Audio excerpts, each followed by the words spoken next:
On the listener app and on your radio, this is Triple M's Rush Hour with JB and Bill. And Damien Barrett is in the studio to now talk his negatives from round 6 of AFL action. The Carlton Footy Club, Purple. Seriously, where is this joint at? Is this the club you flagged a moment ago as having a limited time We're for? 15 years into whatever the hell they're trying to do at that place. And I still, when I watch them, I'm a fan of a couple of their players. I mean, Harry Mackay, obviously, with 6, well done to Big H. And I like them as blokes, and all of that is a given.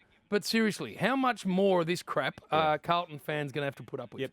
Even if they were never going to win that game against Brisbane, you just expected them and hoped for their sake that they were going to do something that resembled some form of system, and yet they made the same mistakes that they've made regularly. The opposition just cut swathes through them, didn't it, at times? Well, they got a lead at quarter time. Home game against a Brisbane side that's undermanned, and a very good Brisbane side, by the way, but undermanned.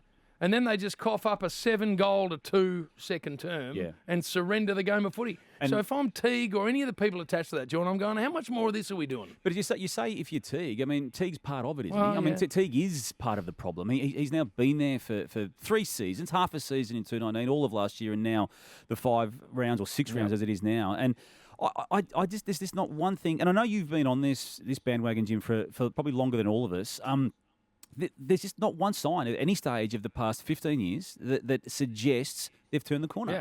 Well, I just don't. I mean, you watch Melbourne the other night, who, by the way, in the last couple of years have been as poor, haven't they? I mean, after that great 2018 campaign, they've had but at least they had pretty ordinary 2018. Years. No, they did. But what I'm saying is they were but it looks to me like Simon Goodwin and the brains trust of that group, Fat, have got into a room and said, right, we're not serving this shite up anymore. We're actually going to stand for something. We're going to turn this thing around, and we're going to play the way that we are proud of, and our fans are. When is that going to happen with Carlton? Well, it won't. I mean, there's a body of evidence now, Jim, to say that it won't. I mean, the 2 wins they've had this year against Gold Coast and Freo at home, undermanned Freo. Oh, look, I'm not death riding them because I don't do that with footy clubs. But if you're a Blues fan, you're just so disappointed to be. What's that? 2 and 4 again. They got a game against Essendon this week. How do you know what's going to happen there?